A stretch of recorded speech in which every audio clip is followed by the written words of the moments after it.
wanted a custom-made home filled with handcrafted furniture for a fraction of the normal cost. Yes. Well, all you have to do is think small. They talk about boys and their toys. Well, this is girls and their toys, and we love it.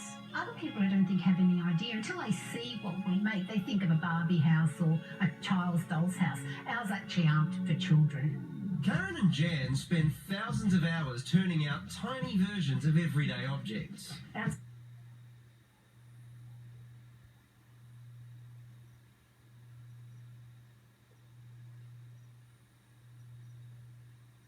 Bouncing ideas off other people that understand what you're talking about and don't look at you like you've got two heads when you say, oh, I want to knit a pair of booties that's less than half a centimetre. I have some things over there that are 144th scale. That's a doll's house to go in a doll's house.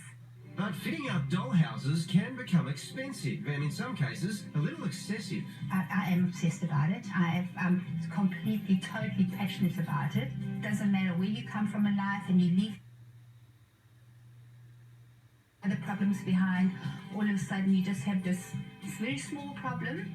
It's just so there and so exciting and something wonderful to work on. They're never finished. I go to a workshop and I'll make something. It's very exciting to bring something home to put in it. That's why it's so crowded, far too crowded, but I can't get rid of anything. Over 21.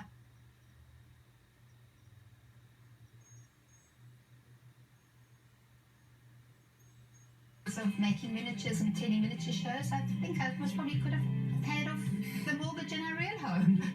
But it's a craze that can also make you money. Lindsay McDonald began cashing in after sharing her miniature creations online 2 years ago. At the start, it was just a thing that I was just going to make up for my daughter, but I took pictures and let people follow my journey through Instagram, and it just took off from there. Lindsay now has 16,000 followers and buyers from around the world.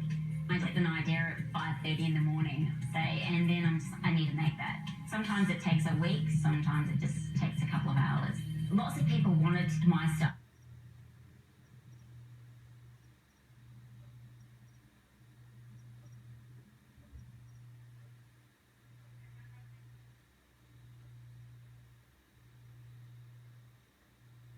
Doll's houses. So we played around with a few ideas and then came up with the idea of making a doll's house DIY kit. I hear a lot of comments saying they're going to make one for their daughter. But secretly I think we all just make them for ourselves. With his handyman skills, hubby James has been put to good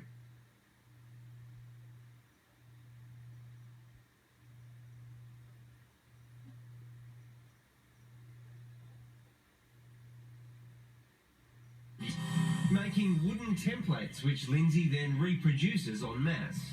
I always knew her creative side would come through, but I had no idea it would be doll's houses, so that's great. Creating something out of nothing and then giving other people the chance to work with that as well, I think that's the enjoyment I get. I think my husband thinks I'm a little crazy at times. I think he secretly enjoys it too. Just as well, because there's no shortage of buyers. You can go over the top.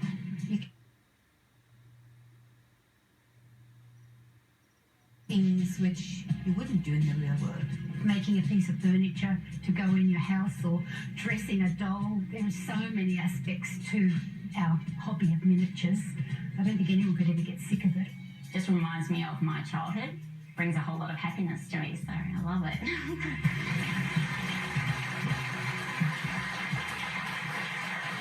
Careful.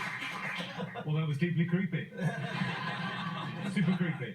You know, the most expensive doll's house in the world, like that. Yeah. Do you know how much it sold for at auction? $8.5 million US. That's less creepy, isn't it now, Jimmy? Yes. Wow. Even creepier. All that tells us is Mr. Burns is into it too. You did such a steady hand, like. Yeah, the idea of knitting little booties in half a centimetre would be my idea of torture. Like just trying to get that. But I reckon they'd find it really relaxing. It's one of those things you're into it or you're not. Yeah. I mean, it's a little not. Yeah. Not. Getting that sense, yeah. Well, if you want more info, if you're into it, go to the links page on the project website. It's all there. All right, we'll be back in next to no time. Don't go anywhere.